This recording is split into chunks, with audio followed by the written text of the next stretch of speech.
आज माझ्या वाढदिवसानिमित्त मला आशीर्वाद देण्यासाठी, माझा अभिष्ट चिंतन करण्यासाठी उपस्थित राहिलेले महाराष्ट्राची कुलस्वामिनी आई तुळजाभवानी मंदिराचे मुख्य महंत आदरणीय तुकोजी बुवा बाबा, आपल्या भगवंत मंदिराचे मुख्य पुजारी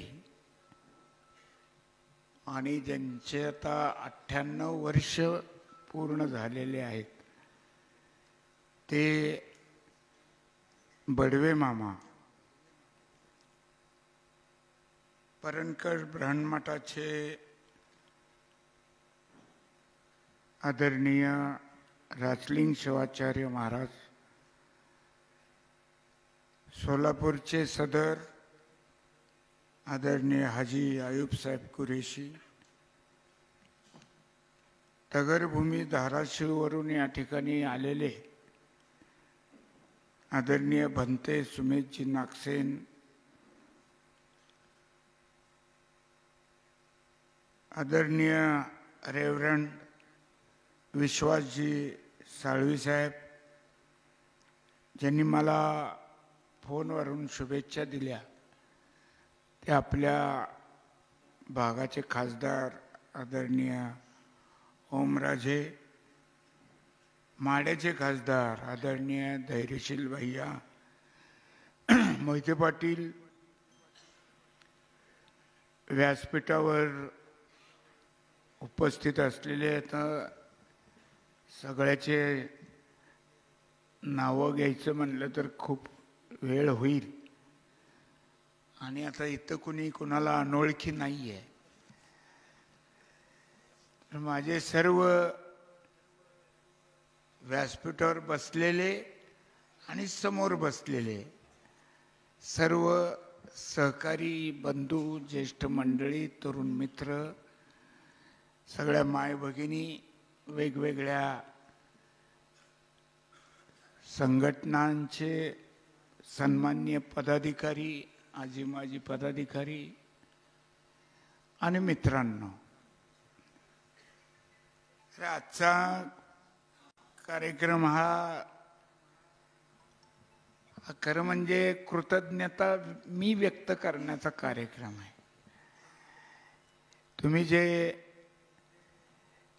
4 पिढ्यांनी बार्शीतल्या मला मार्गदर्शन केलं, मला साथ दिली, माझं कोडकौतुक केलं, मला निवडून दिलं, मला पाडलं, अशा सगळ्या चांगल्या गोष्टींबद्दल कृतज्ञता व्यक्त करण्यासाठी मी या ठिकाणी उभा आहे.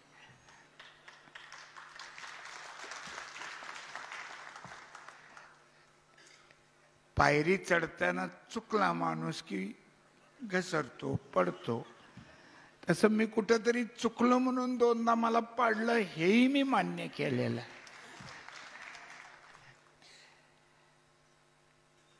पण चूक सुधारल्यानंतर परत एकदा पाठीवर शाबासकीची थाप याच बार्शी तालुक्यातल्या जनतेनं दिली. त्याच्याबद्दल मी मनापासून कृतज्ञता व्यक्त करतो. आभार हा फार छोटा शब्द आहे, खरं कृतज्ञता हाच शब्द या निमित्तानं योग्य राहील, ती मी या निमित्ताने व्यक्त करतो. खूप वर्ष अनेकांनी मला आज काही ज्यांनी मला मार्गदर्शन केलं, साथ दिली, माझ्याबरोबरी चांगल्या वाईट प्रसंगात राहिले, ती खूप मंडळी आज आपल्यात नाही आहेत, हयात नाही आहेत. त्यांची सुद्धा आठवण आज या 75 निमित्त मला आल्याशिवाय राहत नाही. अनेक सहकारी, अनेक नेते ज्यांनी मला आयुष्यात पुढे जाण्यासाठी मदत केली. त्यांच्याही प्रती आज त्यांच्या स्मृतीला मी विनम्र अभिवादन करतो. आणि जे संस्कार कैलासवासी यशवंतरावजी चव्हाण साहेबांच्या विचारांचे माझ्यावर आणि माझ्या पिढीवर झाले, ते पुढच्या पिढीपर्यंत पोहोचवण्याचं काम मी मनापासून केलेलं आहे.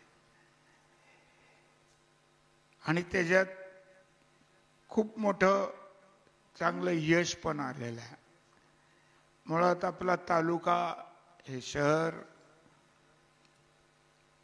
हे अतिशय पूर्वीपासूनच विचारी लोकांचं गाव, विचारी लोकांचा तालुका, अशी बार्शीची पूर्वीपासूनची ओळख आहे.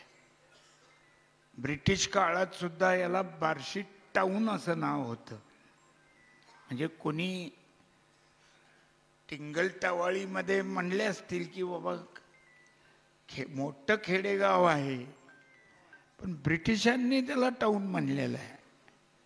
त्याच्यामुळं त्याच्याकडे आपण दुर्लक्ष करून आपल्या तालुका, आपलं गाव, याचा नेहमीच पुढं कसं चांगलं जाईल, पुढं कसं जाईल याचाच विचार करून प्रत्येकाने आपण पावलं टाकलेली आहेत. पुढच्याही काळात टाकायचे आहेत. आज मला ज्यांनी या म्हणजे अनेक निवडणुकात अनेकांनी मला मदत केलेली, आणि त्यांचे माझे जरी कुठं मतभेद झाले तरी कुठली टोकाची भूमिका मी कधी कुठल्या बाबतीत घेतलेली नाही आणि घ्यायची नसते. हे संस्कार कैलासवासी यशवंतराव चव्हाण साहेबांचे असल्यामुळेच महाराष्ट्रानं त्यावेळेसपासून आणि या तालुक्याने वेगवेगळे टप्पे प्रगतीचे गाठलेले आहेत. आणि आपण सगळे त्याचे सहकारी साथीदार आहोत. पुढच्याही काळात आपल्याला याच पद्धतीनं आपला तालुका, आपलं शहर हे कसं पुढं चांगली वाटचाल करेल याच्यासाठी दक्ष राहण्याची, जागृत राहण्याची, डोळ्यात तेल घालून दक्ष राहण्याची भूमिका आपल्या सर्वांना ही घ्यावी लागणार आहे. आणि मला विश्वास आहे की तुम्ही ते घेतल्याशिवाय सगळेजण राहणार नाही. खरं म्हणजे आमदाराचं काम काय असतं, तर जे चांगले काम करत असतात त्यांना पुढे जाण्यासाठी मदत करणं हा खरं लोकप्रतिनिधीचं काम असतं. वेगवेगळ्या क्षेत्रात अनेक लोक काम करतात. कोणी अर्थकारणात असतील, कोणी समाजकारणात असतील, कोणी धर्मकारणात असतील, कोणी शिक्षण क्षेत्रात असतील. अनेक क्षेत्र आहेत. आणि त्या क्षेत्रामध्ये जे लोक चांगलं काम करतायत त्यांना अजून चांगलं काम त्यांच्या हातून घडावं म्हणून सहकार्य करणे, त्यांच्या कामातल्या अडचणी दूर करणे, अडथळे दूर करणे, हे खरं लोकप्रतिनिधीचं काम आहे. आणि मी ते मनापासून 1985 सालापासून आज तागायत करत आलेलो आहे. आणि इथनं पुढेही हे काम मी करत राहणार आहे. आजचा चांगला दिवस आहे की सगळ्या वेगवेगळ्या आपल्या धर्मगुरूंनी मला गोड दिवस म्हणून केक खाऊ घातलेला आहे, आशीर्वाद दिला आहे. त्यामुळं आज काही कटू बोलावं असं काही उचित होणार नाही आणि बोलू पण नाही. त्याच्यामुळं आजचा दिवस गोड व्हावा असं जे म्हणतो. बरेच जण म्हणते शेवटचा दिन गोड व्हावा, पण आपला शेवटचा दिन नाही, आपली सुरुवात गोड व्हावी या दृष्टीनं सगळ्या गुरुवर्यांनी आपल्याला मला दिले आशीर्वाद म्हणजे सगळ्यांनाच आशीर्वाद दिलेत. आज मगाशी आठवण झाली, किरण सर तुम्ही उशिरा आला, पण तुम्ही मला सांगितलं की सगळ्या पदयात्रेत आमचे आबाजी आजारी असताना सुद्धा, म्हणजे आजारातनं बरे झाले, पण थोडस आजाराचं लक्षण असताना सुद्धा एखाद्या 18 वर्षाच्या तरुण माणसाने काय फिरावं एवढं, एक सगळ्यांचे प्रतिनिधी म्हणून मी त्यांचं आज नाव घेतोय आणि त्यांना इथं बोलवतोय. मी प्रत्येकाचा सत्कार वैयक्तिक करू शकत नाही, पण सामूहिक सगळ्यांचे प्रतिनिधी म्हणून आबाजीचा सत्कार करावा असं मला या ठिकाणी वाटतं. कशाची पर्वा न करता घरचे तुकडे खाऊन माझा प्रचार केलेला. मला 24च्या आधी 85 सालच आठवलं. मी त्यावेळेस पहिली निवडणूक लढवत होतो आणि त्या निवडणुकीच्या वेळेस आपलं नायकवाडी प्लॉट, तर तिथं आम्ही 10-15 जण, प्रत्येक घर लांब लांब होती त्यावेळेस, असं चिटकून काही वाढलेली नव्हती बारशी. तर तिथं जात प्रत्येक घरी, आणि आमचे गुरुवर्य त्यावेळेस रंगलालजी तोष्णीवाल आणि खंडेलवाल भाऊ, त्यांनी सांगितलं होतं की घरात एखादी भगिनी दिसली की तिच्या पाया पडायचं, हे मात्र तू पथ्य पाळ. विनोद झाला. मी दर्शन घेत होतो आणि एक पदर असा पुढं असलेली भगिनी आली आणि मी असं पाया पडायला लागल्यावर तिने एकदम सांगितलं, सोपल माझ्या कशाला पाया पडतो, आपण एका वर्गात होतो.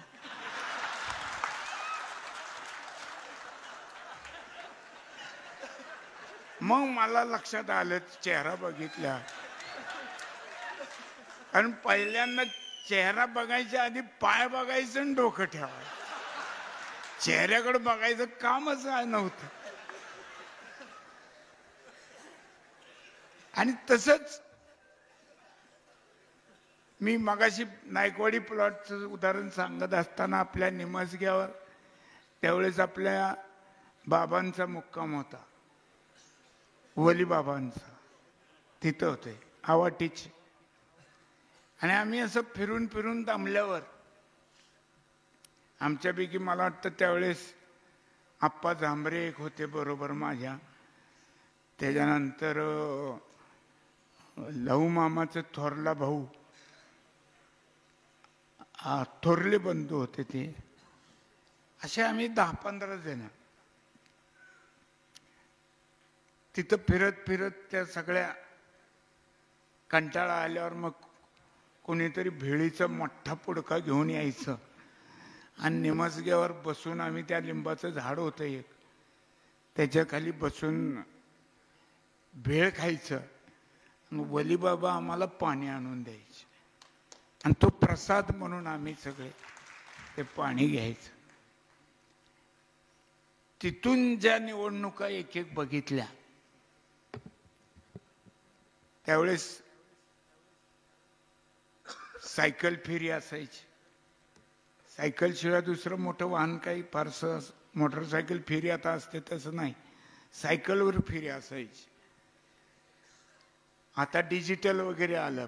त्यावेळेस फक्त आधी म्युन्सिपाल्टीच्या मुताऱ्या आधी रांगवायच्या भिंती बाहेरच्या, त्या जो आधी बुक करेल त्याचा प्रचार चांगला. तिथून केवढंच स्थित्यंतर झालं. सभा व्हायच्या भगवंत मैदानावर, मोठमोठ्या सभा, लोकसभेच्या निवडणुका, विधानसभेच्या निवडणुका.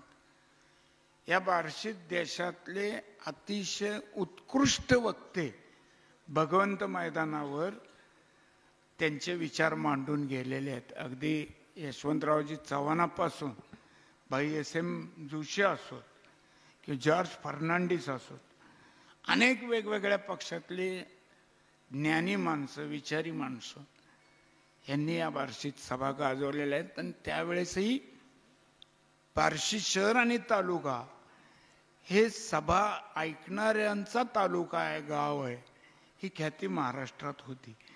त्यामुळं बोलणाऱ्यालाही खूप उत्साह यायचा आणि ऐकणाऱ्याला चांगलं ऐकायला मिळायचं. आता हे वातावरण हळूहळू 85, 90, 95, 99, 4, 9, 14, 24 एवढा फरक. तसं तर मी निवडणुकाच्या प्रक्रियेत 1978 पासून आहे. किसनराव देशमुख त्यावेळेस विधानसभेचे उमेदवार होते. मी युवक काँग्रेसचा अध्यक्ष होतो जिल्ह्याचा आणि त्यांचा निवडणूक प्रचार प्रमुख. म्हणजे माझ्या स्वतःच्या 9 निवडणुका आणि किसनराव आबाची एक आणि बारबोले अण्णांची एक, अशा 11 निवडणुका मी सक्रियपणे लढवलेल्या आहेत, उमेदवार म्हणून, कार्यकर्ता म्हणून.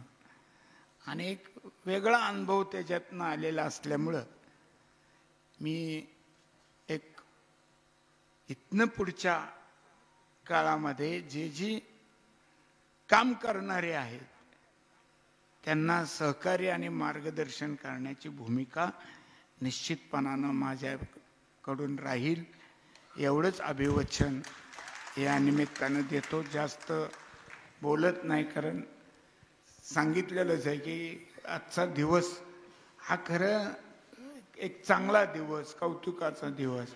खास कौतुक करण्यासाठी श्वेता सोलापूरवरनं इथं आले. एक उत्कृष्ट निवेदक म्हणून तिचं खूप चांगलं काम आहे, तिचंही मनापासून आभार मानतो. आपण सर्वजण खरं म्हणजे आधी प्लॅनिंग होतं आपल्या जुना गांधी पुतळ्यापासून आपण जशी तिथं नेहमी सभा होतात तशी घ्यायची, पण 2 दिवस थंडीचा कडाका एवढा आहे की लोकांना त्रास व्हावा आपल्या कौतुकासाठी असं मला वाटलं नाही. आणि म्हणून सांगितलं, जसं निवडणुकीमध्ये लोकांचा त्रास होऊ नये आणि बार्शीचं शांततामय वातावरण बिघडू नये म्हणून रॅली मी कॅन्सल केली. तसंच हाही थंडीचा त्रास होऊ नये म्हणून मी या तिथला कार्यक्रम आपण हॉलमध्ये घेऊ. पण तरी सुद्धा मला माहिती आहे की जागा न पुरल्यामुळे अनेक माझे सहकारी, माझे हितचिंतक, माझे नागरिक, माझे मतदार जे बाहेर आहेत त्यांचं मनापासून मी कौतुक करतो, त्यांचं मनापासून आभार मानतो, कृतज्ञता व्यक्त करतो आणि माझे 2 शब्द संपवतो. जय हिंद, जय महाराष्ट्र.